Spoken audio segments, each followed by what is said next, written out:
Everyone should have a roof over their head. On any given night, more than 1,000 people in Fairfield County don't have one. They're homeless. They're living on the streets. Connecticut is leading the nation in efforts to end chronic homelessness. When I was 14, Mom died. I stopped going to school. I lost interest in a lot of things. I sold a lot of dope. You know, I did a lot of drinking, did a lot of drugs.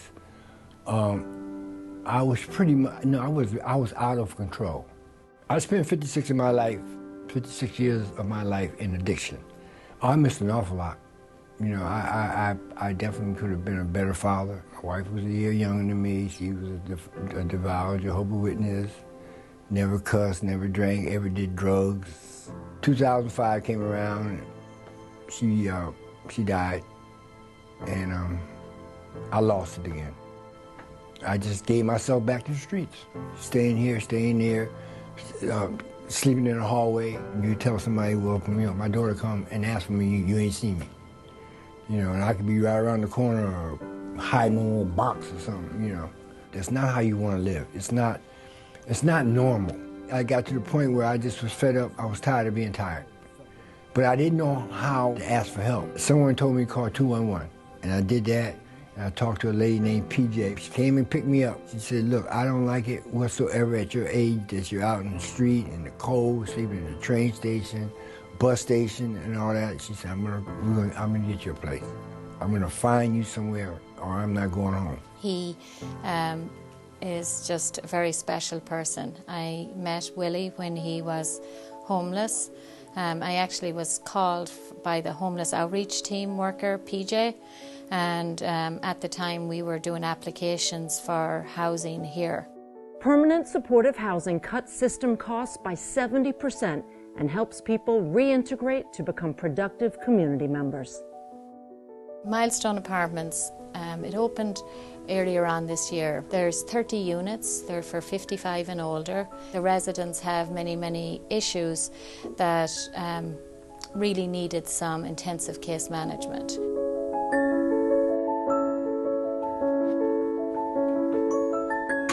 This is my kitchen.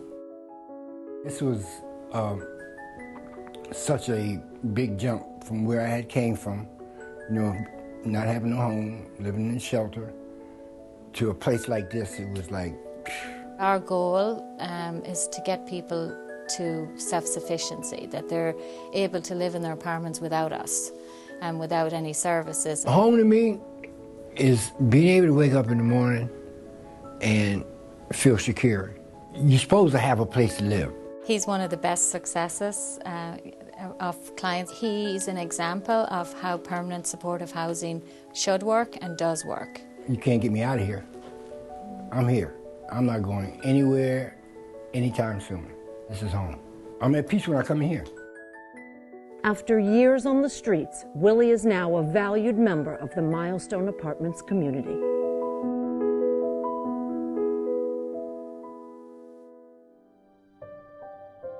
I was living on Deacon Street in Bridgeport. I moved because my landlord took my stuff. For low-income families, one life event can easily trigger a cycle of homelessness. I went to a motel. I stayed at the motel for 2 years almost. And a date to 2 years I moved, went to another landlord. She had some issues with her house that I knew nothing about. She went to court to modify her mortgage, I guess, and then 2 weeks later, she came down 4 o'clock in the morning, told me that I need to leave. I started to panic because I'm like, what am I going to do?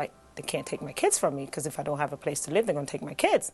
And that's all I kept thinking about, you know, what's going to happen to my children. I called 211, and they referred me to Open Door. The Fairfield County 211 response system receives more than 18,000 calls a year for housing assistance. More than 12,000 are requests for emergency shelter.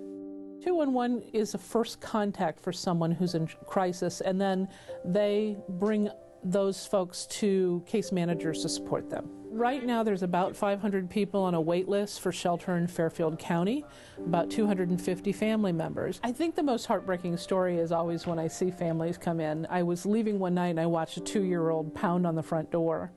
And it's hard to talk about a 2-year-old knocking on the door of a homeless shelter because they shouldn't ever be knocking on the door of a homeless shelter. This is where we were for 11 months and a couple of days, right here in this room. My son, he didn't take it very well with us being here. He wanted to be in his own home.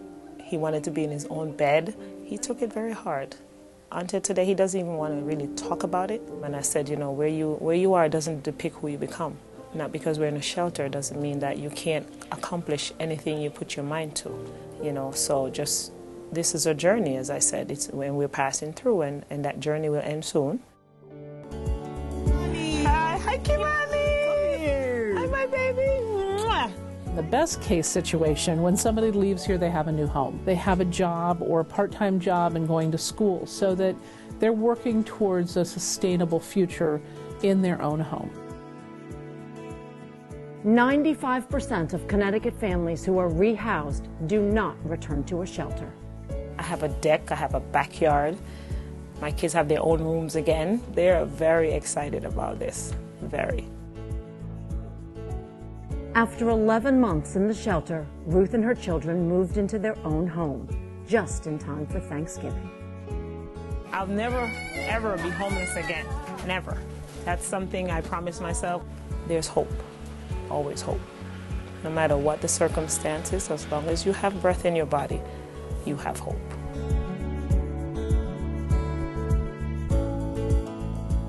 Near and Far Aid is targeting poverty and changing lives.